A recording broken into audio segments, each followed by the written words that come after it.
for endurance sports specifically, really anything over an hour long for a race, nutrition and fueling and electrolytes are so important. You're gonna just tank without them. So that's something to dial in for sure.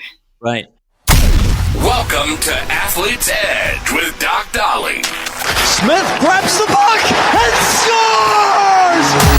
Providing athletes with a scientific edge in achieving goals and optimizing performance. We bring in expert healthcare practitioners and high-performing athletes to share case studies, cutting-edge research, and their invaluable knowledge. Had him dead to rights. McDonough cross. They score! Nikita Kucherov! Whether you're looking to enhance your training, prevent injuries, or reach new heights in your sport, you're in the right place. Let's introduce your host, from Rhinelander, Wisconsin, former collegiate athlete and owner of Motivation Health and Wellness, Dr. Jayson Dahlquist. They score! It goes in! Welcome back, guys. I am Dr. Jayson, and today we're diving into a world of one of my favorite topics, which is endurance training, endurance sports. I am training for an ultra marathon. I got about a month left, so it's a really, really interesting topic to me.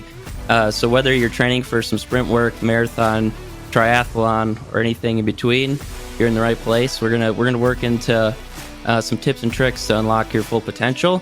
It's huge importance, and to stay healthy along the way is something that is very difficult for runners, and that's what we see in the physical therapy world.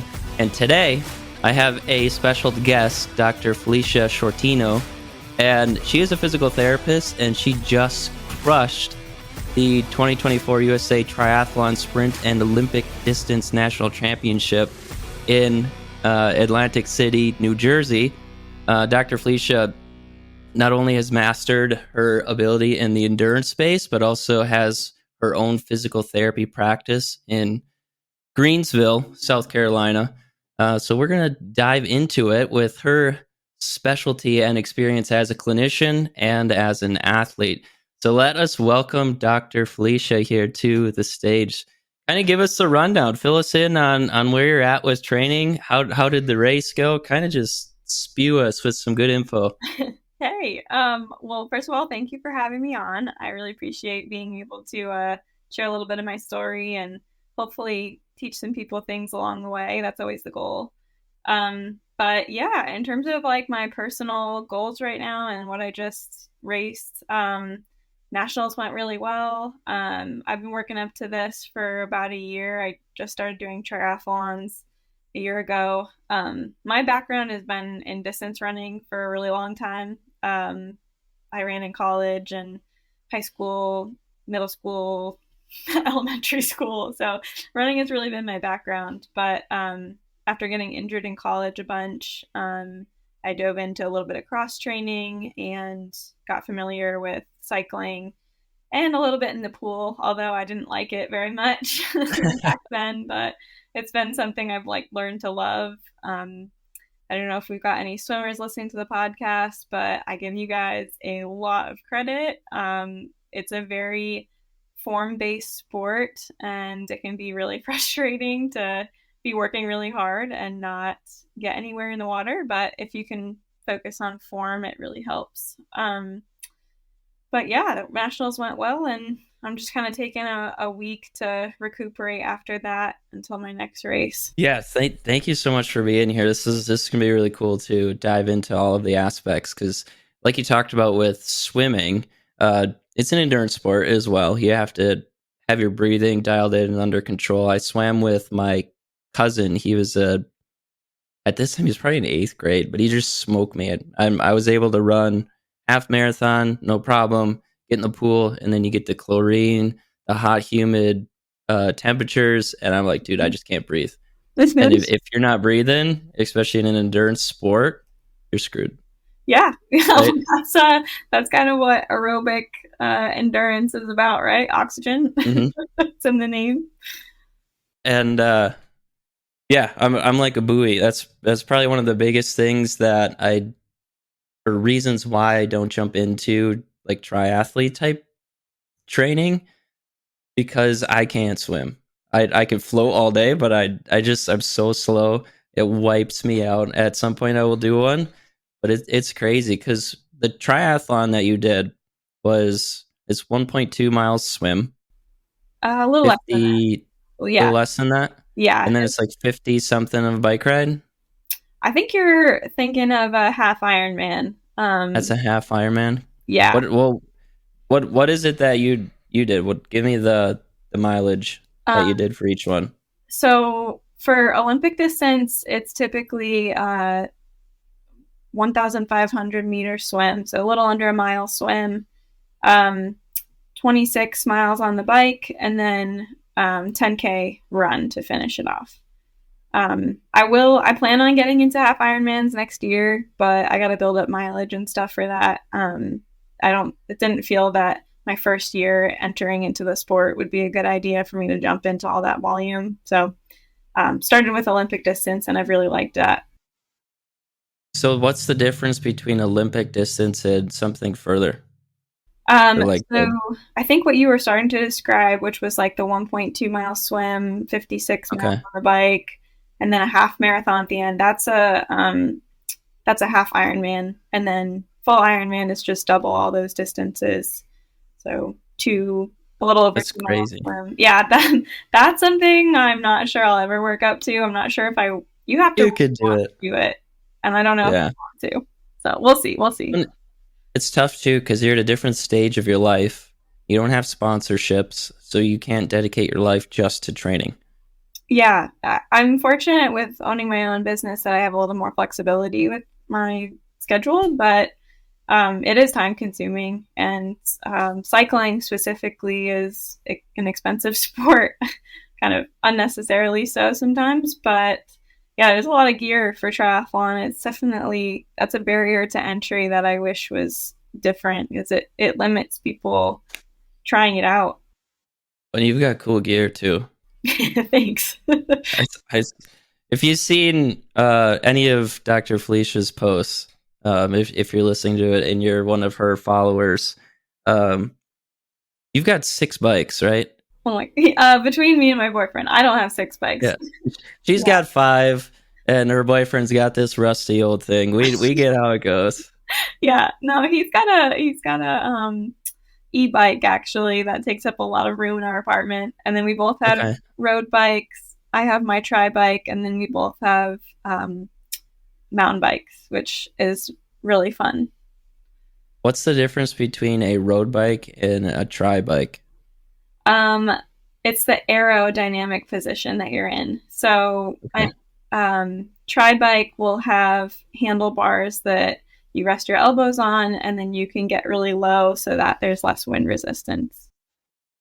But can't you put the aero bars on just a road bike? You can. The fancier triathlon bikes have the shifters on the aero bars, so you never have to take your hands off the aero bars to shift. Yeah. So that's kind of the big benefit of having them like already built into the bike. So is that really the only difference? Otherwise, I could change my handlebars bike to essentially work in that capacity. Yeah, the mechanics, like your body position's also a little bit different on a tri bike, so they're kind of made for you to have your and seats are a big part of this too. So like saddles, they make a big difference in where your pressure is. But with a tri bike, you're sitting a little bit further forward on your pelvis, so you're going to have a little bit more pressure towards like your pubic bone, versus on like a road bike, you have a lot more pressure on your sit bones. So that would be one of the caveats to changing your road bike to a tri bike, is like your seat might not be set up for that. Right. Yeah. Which this is so cool. You can get really technical and like in the weeds with it. And that's what makes what you do as an athlete still so important when it translates into helping your clientele, because you mainly market at like your patient what do they call it? The uh, My clientele, or like my avatar.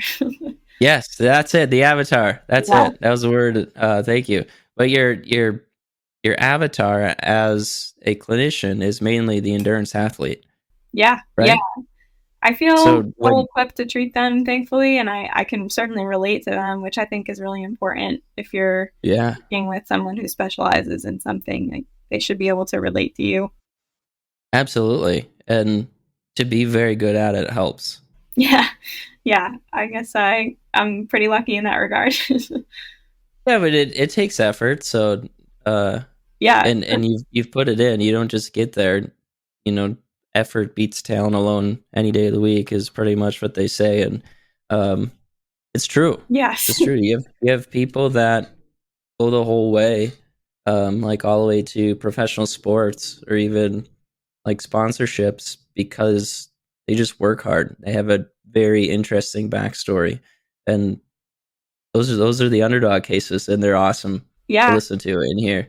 Yeah. Um, No, it's what is definitely takes the a lot of time and effort. You're right. You're right. I'll give myself a little credit, but you're also yeah? for ultras, which is very time consuming and effortful.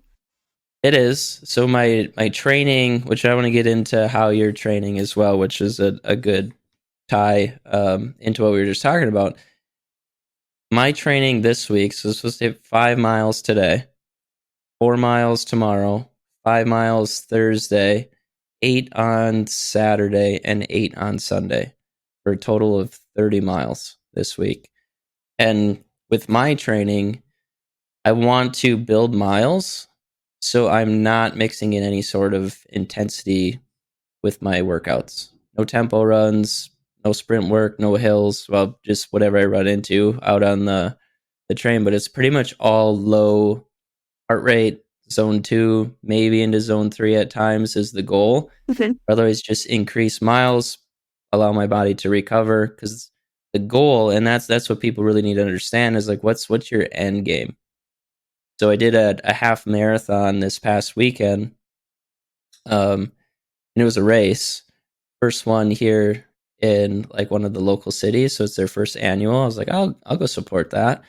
But you use it as a training run, not as a race. Okay. So I think I took, I don't know, one of the last 5 or 6 positions out of maybe like 20 to 25 people that ran it. So I got smoked by a lot of people that I should have never, quote unquote, lost to. Yeah.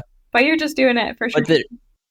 Right. So it's a training run. So you have to run your race, and that's what's difficult when you're in that environment because you want to win. We're all competitive athletes here. We don't want to lose. And you want to see the best you can possibly do on an official stage. So I was like, yep, I just got to run my race. I ran like a 9:23 is what my watch said, and I took a couple stops at the rest stations and had to pee in the woods because they didn't have porta potties. Because it's all, yeah, it's like I live in the Northwoods in northern Wisconsin, so there's woods everywhere. But being the first race, they didn't have everything prepped. So right at the first aid station, they had food, and I was like, oh, I'm not ready for this at mile 3. I should have grabbed something because I didn't bring any snacks because they had aid stations, like 4 or 5 of them throughout a half marathon. And I'm like, it's just a long run, and I'm going slow. But then they didn't have any food, snacks, gels, nothing until the aid station at like mile 11. Oh, so I had pretty much the last 2 miles to go on fuel, and there was a massive hill that I had to climb. So like I had a banana and a snack, and luckily my body digested it because I was about ready to pass out. It was so hot too, and they didn't have electrolytes. They didn't have they only had water, and I was like, I'm dying. I should have brought my snacks. I have everything in the car, but they said they had aid stations, so I was like, uh-oh. But luckily I wasn't like actually racing it, but it was miserable. So I was on my feet for 2 hours, which is great for ultra marathon training, and that's the purpose of doing it. You really have to run your race, and that's what the long spiel goes to. But it's just putting on miles. Yeah. And that's what it comes down to. And this is getting a little bit out of our scope, but we can touch on this a little bit, and that goes to your point about the aid stations. But for endurance sports specifically, really anything over an hour long for a race, nutrition and fueling and electrolytes are so important. You're gonna just tank without them. So that's something to dial in for sure. Right. And when you say it's a little bit out of our scope, it is for a normal physical therapist because they don't study performance athletes. So not having a background in nutrition is what really takes it out of our scope. But nutrition is incorporated in our profession, and we're allowed to educate people on that, which is very important. And that's one of the things that sets us apart from traditional physical therapy services, because they don't get billed for that. Being out of network, I can talk to somebody just about their nutrition for the entire session, or that's the only thing that we talk about. But what I'm not going to do is say you need to eat this, and this, because now you're trying to make a medical change, and that's where a certified nutritionist or whatever dietitian that comes into play. So that's kind of like the fine line and the specifics. But I talk to people about nutrition all the time because, like you said, it's crucial in endurance athletes. Yeah.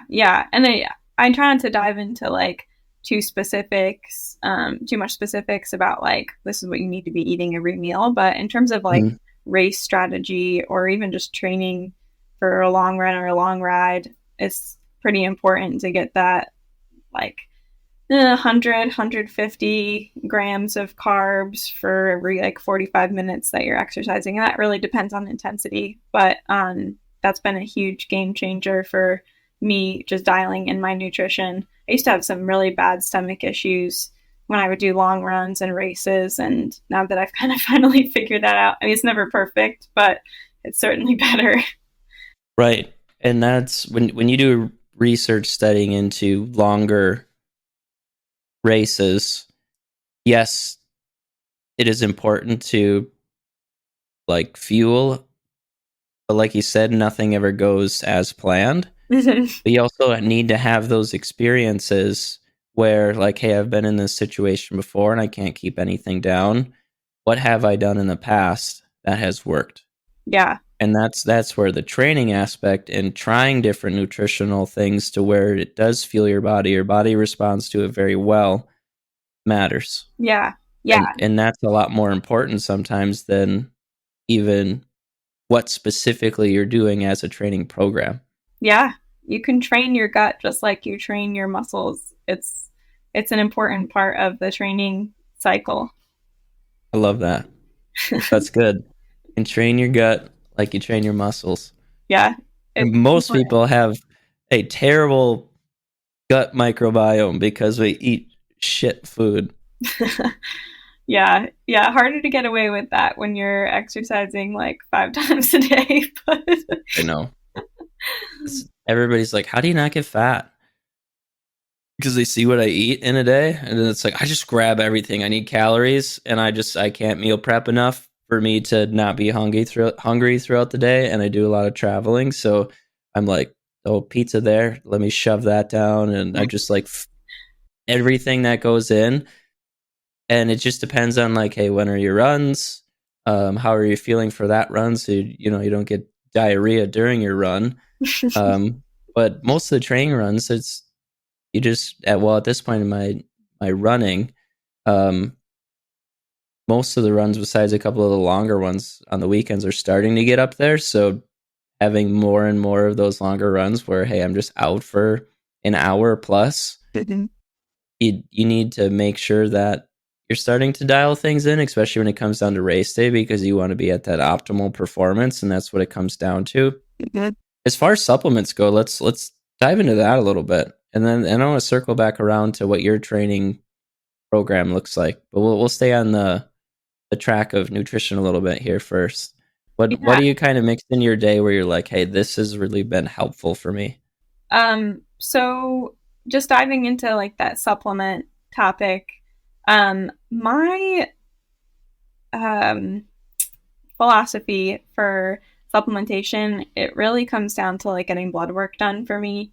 I don't like taking Ooh. a multivitamin. I just think that there's like a couple of things in a multivitamin that I can get too much of. Like I've had kidney stones in the past, so I don't really want to be taking extra calcium. And I get plenty of calcium in my diet through like Greek yogurt, milk that I put in my coffee, cereal, whatever. So I don't feel like I need extra calcium. So I try to be very intentional with like extra supplementation. So I try to get blood work done like every 6 months to a year, depending on like what I need to be keeping track of. But it was really revealing actually right before I did my very first try. I got some blood work done and it said that I was really low on vitamin D. Um, and I was feeling super fatigued anyway. I was just waking up feeling not rested and was dealing with some like mental health, which is really interesting because vitamin D does have a correlation with depression. So if you're dealing with that, I would recommend getting some blood work done, just seeing what that looks like. But that's been super helpful for me. I take vitamin D and magnesium, and it's been pretty helpful for my training and energy levels. Well, and it's very powerful too as a female because the training schedule has to kind of correlate with your cycles, right? So if Yeah. you're losing when you bring up the blood tests, which I want to know who you do your blood testing through, but to stay on track here, like how does that kind of affect you with like your menstrual cycle and Yeah. all of that with training being female and high intensity? It's one of the big things they brought up with Yeah.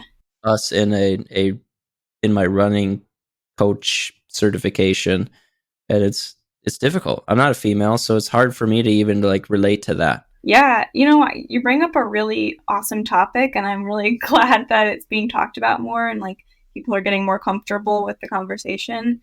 Hmm. I'm not sure I'm the best person to ask because this might be like a little TMI, but the birth control that I'm on, it's pretty normal for you to stop getting your period. So Okay. I don't get my period anymore. I can kind of tell like when my cycle would be coming just from like mood fluctuations. Sure. But it's kind of subtle, so it's kind of hard for me to track. When I was in college, though, that was a huge topic of conversation, especially around bone density. Yes. People like amenorrhea just from not having enough calories. Yep. We can talk about like relative energy. Female athlete triad. Yeah, yeah, which they've since renamed to that like relative energy deficiency syndrome because males Okay. get it too. So instead of it being like very female specific, it kind of it can, yeah, men can also have eating disorders that cause like changes in bone density as well. Right. Well, and it's so important too because even looking at bone density, especially with the running population, you need that for repair Yeah, and to maintain strong bones. yeah. Osteoblast activity, right? Mhm. Is that right? Osteoclast, tear it down, osteoblast, build it back up. Yeah. Uh, So but yeah, it's the nutrition side of things is so important. yeah, With seeing vitamin D because that also helps with calcium's absorption in the body as well, right? yep. Yeah, so just like quick physiology, they, when your muscles are working, they have to use calcium as one of their like electrolytes to kind of open up cells and get energy in. Um, be able to use glucose to produce force in your muscles. And if you don't have enough calcium circulating in your bloodstream, then it's going to pull from somewhere, and that calcium is going to come from your bones, which if you're constantly just taking from your bones, it's going to lead to either osteopenia or osteoporosis in more extreme cases, which can put you at huge risk for stress fractures, especially with running being such a high impact sport. That's just like something that distance runners battle with quite a bit. Right. Is Right. And part of it's dialing in the habits yeah, while you're in it at our stage, being relatively close to 30 and not getting younger. The female aspect is more difficult because you'd run into the postmenopausal complications with bone density, and the nutrition and maintaining activity is important as a prevention for that. And then when you get it, it's like the 100% key treatment for it. Yeah, you don't want to be the frail old lady because you didn't do one small thing right. Yeah. Yeah. And this also ties into a big component of what we do with weight training. I had a kind of an old school coach in college, and he didn't believe in weight training for distance runners. Really? Yeah, like I said, he was old school. So he thought that, the more you run, the better you get at running. There is something to be said for like specificity, but oh yeah. But yeah, he kind of missed the ball on the weight training side of things. So I personally think that contributed to some stress fractures for me in college. I have very good bone density, fortunately, but like looking into my running mechanics a little bit more, I had a very high impact despite being a 4-foot striker, and definitely did not have nutrition dialed in, and was completely missing a component of improving my bone density, which was weight training, which would have helped me with running too. So yeah, it's a cross training intervention exercise that you can incorporate that improves not only just strength and your ability to tolerate the forces of running, but it builds upon like bone density, resists tendinopathies, and it like improve movement patterns. Because if you're focusing on what the body's doing under an extreme amount of load in a controlled environment, that translates very well to what you're doing running. Yeah.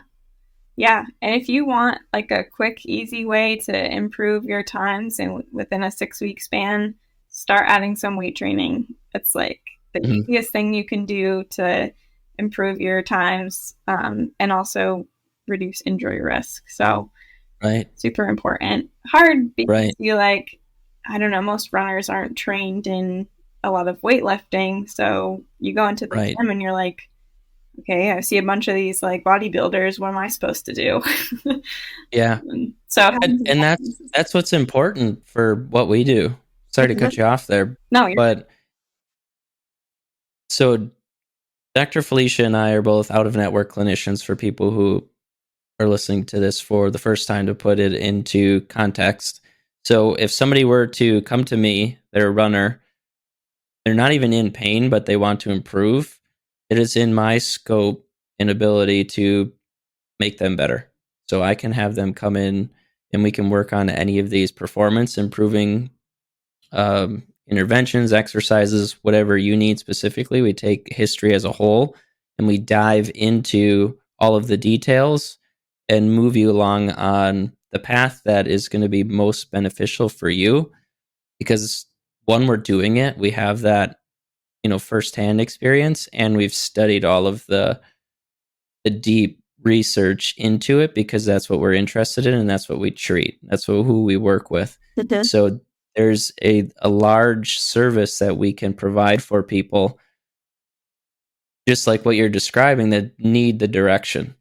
Exactly. We just do it at a very high level. So, but it can be anybody.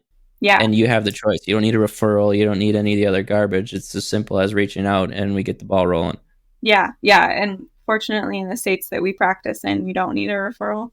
So that's good. But yeah, that barrier to entry with lifting can be challenging. So I definitely recommend someone who specifically works with the population that you are in. So runners, endurance athletes for both of us, which is awesome. So actually I had a question about your training. With your training, so you described your mileage. Like where do you fit lifting in there? So I try to do every Monday. So 2 days a week is my goal. Don't always hit it. But at one minimum, and it's just core lifts. I'm looking at squats, deadlifts. I even like the hip thrusters for the glutes. Yeah. But otherwise, some very form specific, like working glute medius. The basic core muscle groups, and I've got an entire training program that I give out to runners, and then we work through it and figure out what their weaknesses are, and then we design exercise specifically for what they need. But for me, I don't have a lot of deficiencies at this point. I don't have pain, knock on wood, and my running form, I've done my own gait analysis multiple times, and I run the way I like it. And there's always like things you can improve on, but I run the way that I try to teach other people to run. But I also understand the research, and if somebody's running with a heel strike and that is most comfortable for them, and that's what they want to do, and it helps them get out, and they're still exercising, they don't have pain, we improve like where their foot strike actually is at, so you're not overstriding, you don't have high vertical displacement. All of these factors are dialed in to where you can heel strike for that person. It's fine, but that's a whole different topic. But to answer your question, it's mainly just 1 day a week for sure. So like on my rest days, which I just had a post about redefining rest days. So maintaining movement is like the number one thing that you can do on a rest day. So whether it's out for a bike ride, something cross training, ideally walking is a big thing with me. I've got dogs, so I let them run around and I just walk, or I'll get on the bike and they'll pull me with the bike touring. Yeah, they love it, and I love it because depending on where we're at, I don't have to pedal, but it's fun because you want to help the dogs out, and when you're chasing somebody else, the dogs want to go, and if I'm not helping, then the dogs are like, hey, screw you, pal, like let's go, and then they get burnt out too.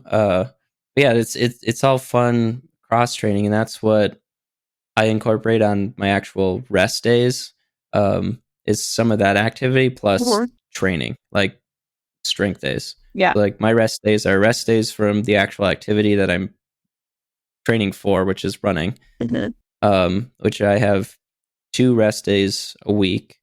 Right now, it tends to be Mondays for sure. And then, depending on how the schedule unfolds throughout the week, could either be a Thursday or a Friday. So then I try to work in some strength training, which has been working for me. But I don't try and kill myself on those days either, if that makes sense. Yeah. You definitely need to let your body rest on your rest days. Otherwise, you're not getting that benefit of the rebuild, which is why rest days are important. Right. And that's where coming back to equipment is kind of important too. So like I've got this Garmin watch, and I've been trying to figure out how to get the body battery on there just so like I have that extra thing to say, hey, you need more rest. But it really comes down to, especially being 29 years old, I've played hockey and every other sport in existence. Starting at 3 years old, I was on skates and played NCAA Division III hockey, also golf. But we weren't very good at golf, so we were just out there having fun. With all the hockey guys, because we had a golf team and they needed people, so we're like, hey, I play golf. And they're like, what do you shoot? And I was like, well, for 9 holes, my average is like 40 to 45, which is still pretty good when you have a like par is 36, so you're 5 to 10 over par every 9 holes. But when you're playing competitive golf, you get absolutely rocked. But it was fun. So that one doesn't really apply to what I was hitting at, but you tend to learn your body very well throughout sports, and you need to listen to it more than what the technology really says. Yeah. So I don't really see it's that important to have this body battery, but it's one extra thing that says, hey, you might feel good, but you have not recovered well. And this is based off of like heart rate variability, Yeah. and how much you slept last night. And you might feel good right now, but later tonight, tomorrow, you're not going to recover well. And then if you have repeated days, weeks, months of this, that's when injury comes into play. It's not overuse, it's under recovery. Yeah. Yeah. I actually recently stopped using my Whoop, but I had a Whoop for a while. For anyone who doesn't know what Whoop is, it very similar technology to an Oura ring, but it's basically just a wearable that tracks heart rate variability. I'm not sure if they've got better algorithms or something than Garmin, but I think the interesting thing, at least with Whoop, was that you can enter in kind of what you did for the day after the fact. So let's say I had some fun with my friends. I went out for a couple drinks with them. And then, I don't know, I made sure to take my vitamin D. I went for a little walk in the middle of the day. There's all these different components that you can enter in that you did. And based on what you've done for the day, it kind of synthesizes patterns in your recovery. So one of the big eye openers for me was just how impactful alcohol consumption is on my recovery. I have since kind of taken alcohol out of the equation. For me, trying to go pro for triathlon, I want as few barriers as possible to my recovery and be able to work hard the next day. The faster your recovery, the more hard workouts you can get in, but alcohol is a huge barrier. So in terms of wearables and what you were going, sorry, we kind of got sidetracked, but no, you're good. You're good. This is good. Recovery and how you're feeling. Yes, listening to your body is probably the best way to gauge whether you're recovered well enough or not. I did find the wearables kind of interesting though, because I didn't realize how much that was really impacting me. So kind of an interesting side note. And that is something that you would never found out unless you had a wearable device to give you that information that is tracking it.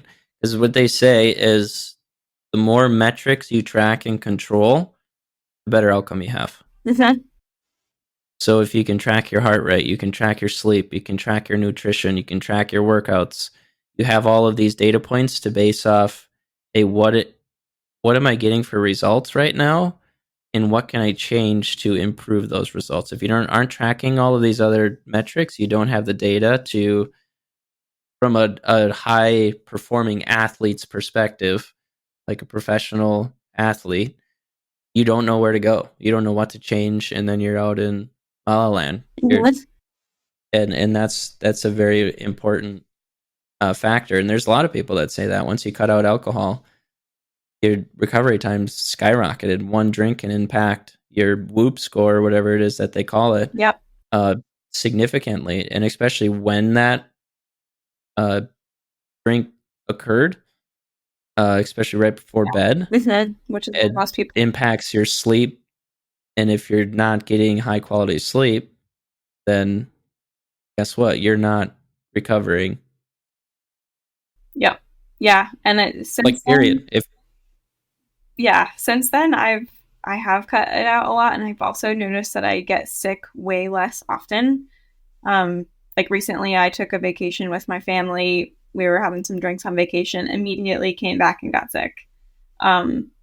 I had not been sick for 6 months before that, and I drank maybe once every few months in that time period before vacation, and I was just not getting sick, even though I was training really hard.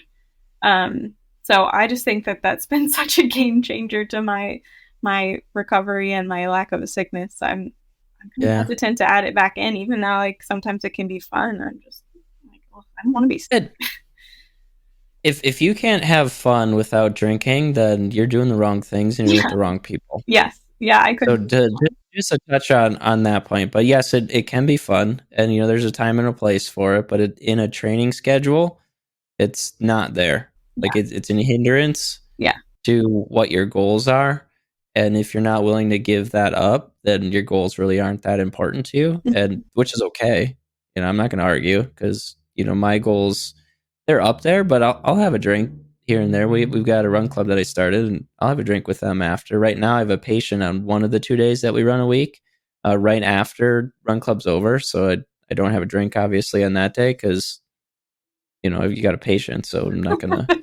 No drinking on the job. I'm going to go stick needles into somebody that, there's a little honor in what I do, and that would be bad. Yeah. Because you're fine after one drink, really. Fine, but it's not something that you want to ever feel like you need to have, or that you need to have fun. Yeah. Because I'm very happy without it. There's other things that I like. So on those days when everybody else is having a beer, I'll have a root beer. Yeah. There's a little switch. And you get some quick energy back in you after you just ran 3 to 5 miles, and you get to sit there and enjoy the company. You're just not drinking alcohol, which impairs judgment. There's just a different mental shift there. Yeah. Among a slew of other things that alcohol does. But yeah, those like non-alcoholic beers actually taste pretty good. So I tend to have those, like, just so I can feel like I'm included, but not have the alcohol. Yeah, I don't know. It's an acquired. I don't know if I can drink one. I don't know if they make like the beer that I like. I like to go into breweries, and that's where our run club is at. Is at the Rhinelander Brewing Company. So they make and brew a whole bunch of beer. Nice. And I like to try all of the different beers. So I'll sit there and I'll do some work sometimes, and just have a beer, because I like to go to coffee shops. Ideally, that's the best place to go. Place to go to get work done, not go drink alcohol and do work at the same time, because then you get every drunk person there that wants to talk to you. Like, hey, are you doing schoolwork? No, I'm not. Thanks, but no, I'm working on business stuff and reflecting on my life goals, where I'm at now, like financially, business, personal, relationships, all of like the really core important factors in life. And I was just explaining because they were asking questions about what I was doing. I was like, I'm just reflecting on where I'm at in life right now and what I want to change. And it's just something that I like to do from time to time. And they're like, wow, you've got it figured out. I was like, I don't know about that, but they're really deep. I'm trying. I'm trying.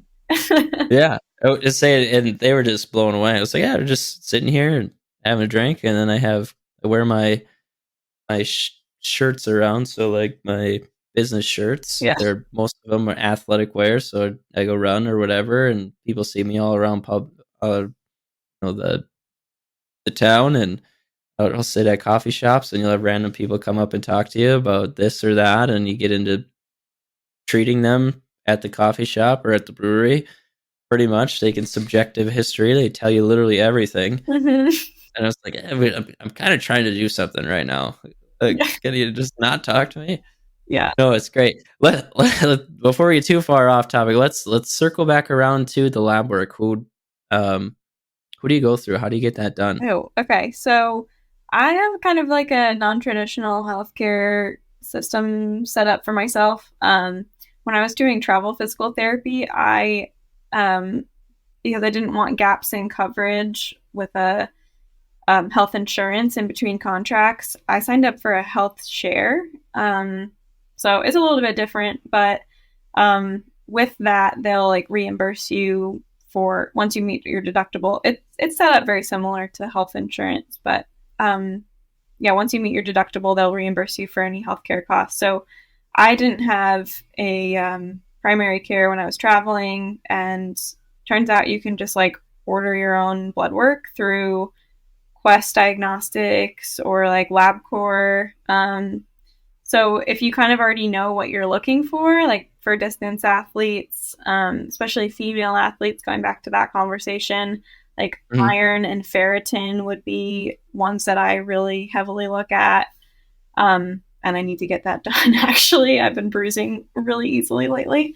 But yeah, you can just order like a general CBC, or you can order more specifics. Yeah, the cost kind of gets up there when you start ordering like very nuanced things. But Yeah. Well, and a lot of it's not really needed, but it's always nice to have a baseline. So if you haven't had it in a long time, like I just applied for life insurance uh, maybe like 4 or 5 months ago now, maybe 6 months, but that's one of the requirements that they have is literally the complete blood count.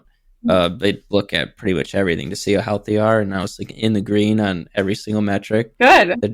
They were like out of a 1 to 5, the best you can possibly be is a 1.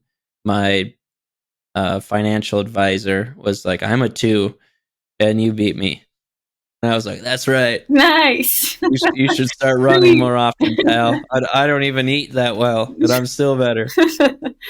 That's awesome. No, For you. but it was great. So like there's many, and they paid for it all. Granted, I probably have paid for it well over with how much money they make off me a month for having a life insurance policy. But there's a lot of different ways out there, and simple as a Google search or reaching out to somebody, because we even have nurses in town that do IVs. They've set up their own liquid IV Oh yeah, place. yeah. So which is really cool to have in a small town. And I talk to them, and they'll do all of that type of stuff too. So for me and my patients, I have an option of that's outside of the network where somebody can just go and get those like blood drawn, Yeah. and they send it in and give you the results, which is really cool. So reaching out to healthcare providers is big. This is one option where we can point you in the right direction. Yeah, there's definitely services out there too that are a little bit more like in depth. I forget what it's called, but Rich Roll talks about it on his podcast sometimes. I just listened to him yesterday with Courtney DeWalter on it. Oh, cool. Yeah, I love him. Yeah, he has got I love some her too. cool people on there. Yeah, I think he advertises that. I forget what the heck it's called though. It's kind of expensive. I looked into it, so I would suggest just going through your local healthcare system first before signing up for anything fancy. And most insurances will do preventative blood work, which will give you the same, well, just about everything that you need. You might not get the specifics. Yeah. But yeah, it's really, really beneficial to have if you don't know where you're at, or if you don't feel so good. Yeah. Getting a CBC at a bare minimum is a good start. Yeah, especially if you're feeling tired all the time. Like that's kind of not a red flag, but yellow flag for getting some blood work done, and looking at your training plan too. Right. And it's nice to have the metrics, because if you're feeling off, it can be a supplemental shift that you need, or a nutritional shift that you need, or sleep. There's a lot of factors. But a lot of people have been pushing electrolytes lately, and I think they're excellent. And I think more people should be having them, even if they aren't working out as much as like endurance athletes like you and I. So like even in a day that I don't train, I'm still drinking water with electrolytes, and I feel much better. Yeah. And I'm going based off of feel. Yeah. Well, and I make my own. I have my own electrolyte mix that I even have a YouTube video. I'll put a link down in the show notes for that if somebody wants to look it up. But it's essentially the amount that you need based off of research of 1 hour of exercise. I just don't add sugar. Yeah. And the flavoring that I have is crystallized lime and crystallized lemon that I put into it. So you're getting magnesium, chloride, potassium, sodium, all at the levels that you'll get out of, say, an element packet. Okay. You just don't have the stevia, is which the artificial flavoring or whatever you want to call it that they use. Not sugars, not artificial flavorings, the sugar that they use for enhancing taste. But then they do have natural flavorings in theirs. And another one that I just got, they sent me, was Hike. They have a lot more supplements mixed into it. They also have 120 milligrams for packets. In the packet of green tea leaf. extract or whatever it is for caffeine. So you get 120 milligrams of caffeine, which is great for an endurance athlete, like if you're going to be out for a long time.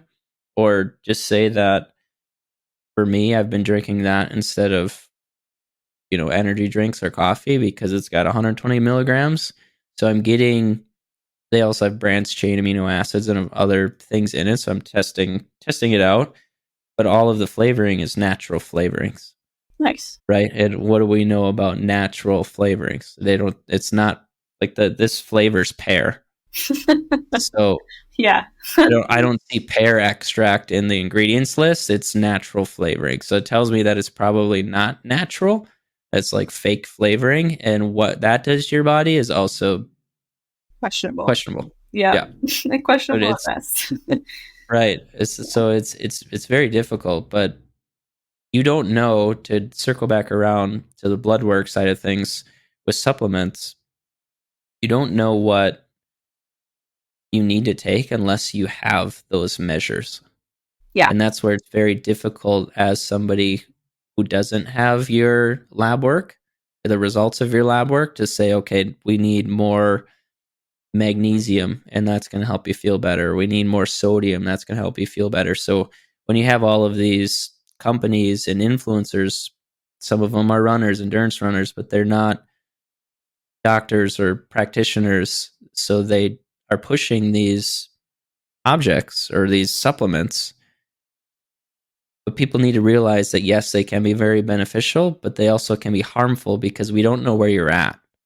And I can't see that by seeing you. You need these other measures taken. Mm-hmm. So you need to have that as a baseline. So yeah, and there are certain things you can get too much of. There are certain things that no matter how much you take of it, your body will just excrete it out. It doesn't really matter if you're getting extra. But like calcium for me was one that I just don't want to take extra of because it puts me more at risk for kidney stones. And those are really unpleasant.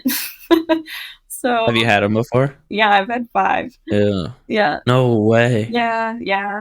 That was a mistake. A big mistake I used to make was just not drinking nearly enough water. Yeah. Or electrolytes. I was severely dehydrated for like years. So feeling much better now.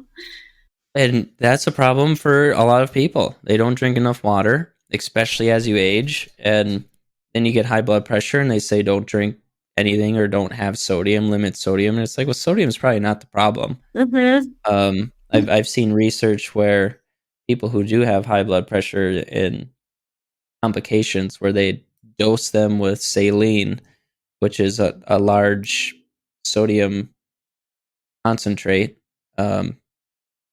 or give them a lot more sodium and blood pressure comes down. Yeah. Isn't that interesting?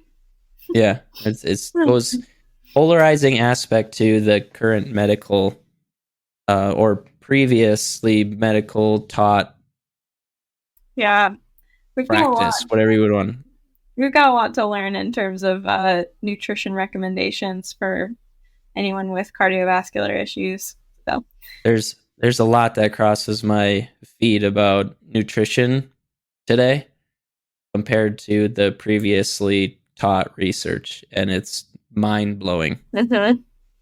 Yeah, it is really interesting, and I'm excited to keep learning about it. It's so hard to study.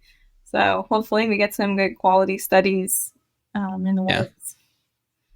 Unbiased ones, ideally. Yeah. But we might be asking for too much there. We'll see. Oh, man.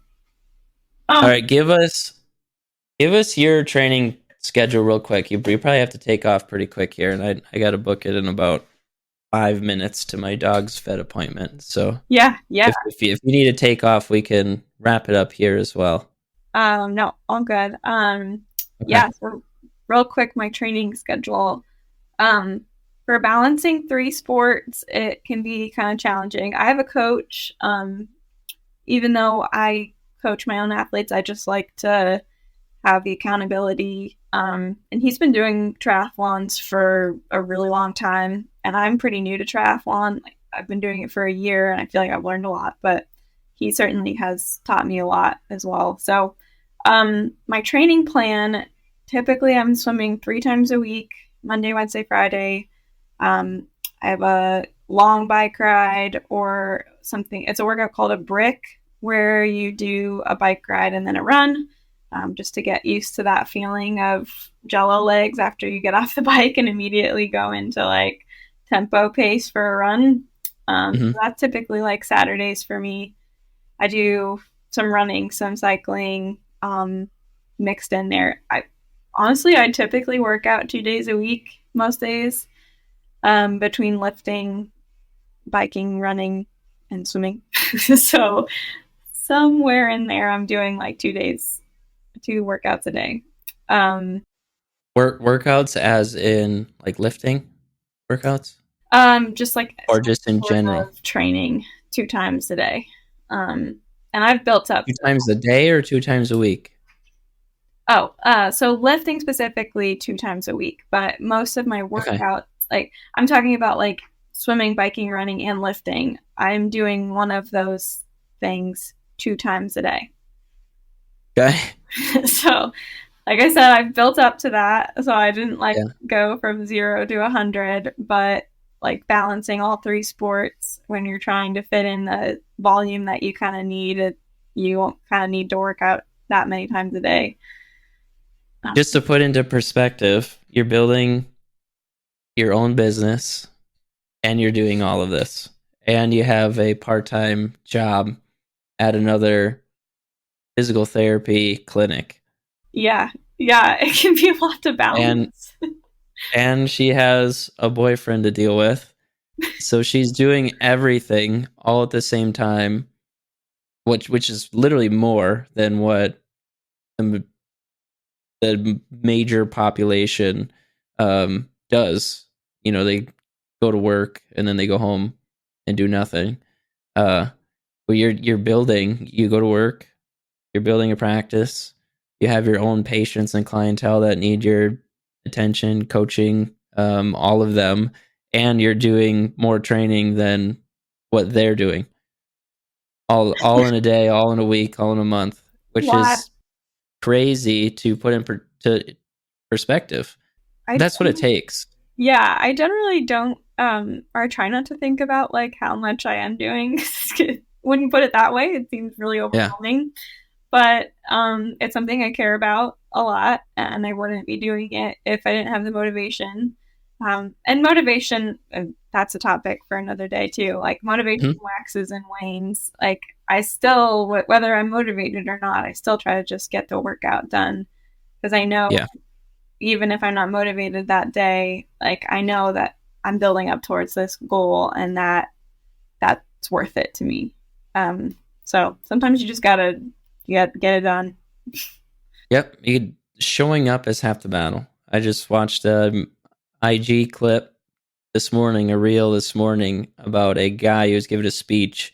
He said he lost 30 pounds by just going to the gym and sitting in the parking lot, and then going into the gym, but not working out, just walking around and saying hi to people and just being a part of the community. Aww. And his point was that when you're in the right environment, you're in the right place, changes happen. Yeah. Which is a really, really cool thing for anybody that's looking to get into something new or change something about their lives. Environment is a huge factor, that if you just get into the right environment, you're going to get hooked on that, because all of the people there are hooked on that. Yeah. And that feeling of community is a big one.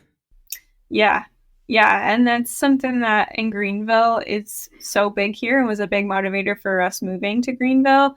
I know that you used to work kind of like around the area. So you probably know like about the bike paths and everything here, but Swamp Rabbit Trail. Yeah, the Swamp Rabbit, the infamous Swamp Rabbit. I've put a lot of miles on that trail. Yeah, it's a great path. It's so nice. There's actually more traffic on the bike path than there is on the roads most days. Like true. It's wild how many people are out here and staying active. So that's been awesome to see. It's great for business. Yeah, that too. But it's just generally really nice to see a community that values getting outside and doing something active, whether it's walking, biking, rollerblading, whatever. It's just really, it's good to be around. It is. Yeah. So cool. Yeah. All right, Dr. Felicia, bring us home here. Kind of wrap it up. Any thoughts that you have about endurance, your training, anything that we haven't covered yet? Kind of tie us together. Bring us home. I think like if I had to give anyone who's trying to get into endurance sports some advice, it would be, one, make sure you're incorporating lifting and nutrition. We talked pretty heavily about those two things today. Those are really overlooked and hard to fit into a training schedule, but it's worth it, like worth taking the time to look into that. And secondly, like people tend to want to kind of go gung-ho with when they're just getting started with something. And running, it's easy to do because you just put on your shoes and head out the door. It's easy for you to kind of overdo that. So just be smart about increasing mileage and intensity and terrain. You talked about how you're not increasing intensity while you're increasing mileage. So just be very intentional with that. And have fun with it, because so many people don't enjoy running because they say it's hard, and it's mostly that. It's like most people just don't enjoy running because it's hard. So do some zone 2 stuff. Just get very familiar with the feeling of running before you start adding some intensity, and do it with some friends. It makes it way more fun. Yeah. So it does. That's my building the community. Those are my tips. Which they're all great tips. Well, Dr. Felicia, thank you so much for jumping on. We didn't even get a chance to talk about shoes or some of the other equipment. But we'll have to get you on here again and do it again and get all of that information out, because we may or may not have polarizing viewpoints on super shoes. I know. But I want to get into that topic. I just don't want to do it off camera because it's going to be such good. I'm so curious what your views are on it. I really want to know, but we'll have to save it for another time. I'm sure you'll see it in one of my future videos. I've got a lot of content that's about to come out. Perfect. But tell us all where we can find you, and if somebody wants to reach out to you from the Greenville area or just work virtually. I don't know if you have any virtual options for coaching or not, but how can they get in touch with you? So I have my website, which is enduranceallypt.com. Email is the same thing, enduranceallypt@gmail.com. And then I'm very available over text or phone call. My number is 518-330-6979. And then if you're in Greenville and you happen to be listening to this, my office is at Anytime Fitness downtown. I've got an office in the back there, and then I use all the rest of the gym equipment with my clients. So feel free to stop by anytime. No pun intended. But I'm here. Run on by. Yeah. No, she's got a lever system, which is an offloading device for runners that you put on the treadmill. Yeah. As well as compression boots that you can hop into and recover. Yeah. So a lot of resources for athletes, whether you're just looking to improve your recovery times or get out of injury and hit those goals. Yeah. Great place to be. Yeah. So she's got all the tools and resources. At the bare minimum, go follow her on social media and show her some love. Yeah. Follow me on Instagram, Endurance Ally PT. Okay. All right. Thank you again thank you for having me on. Time. This was a really fun conversation. Lots to learn. Good. It was a blast.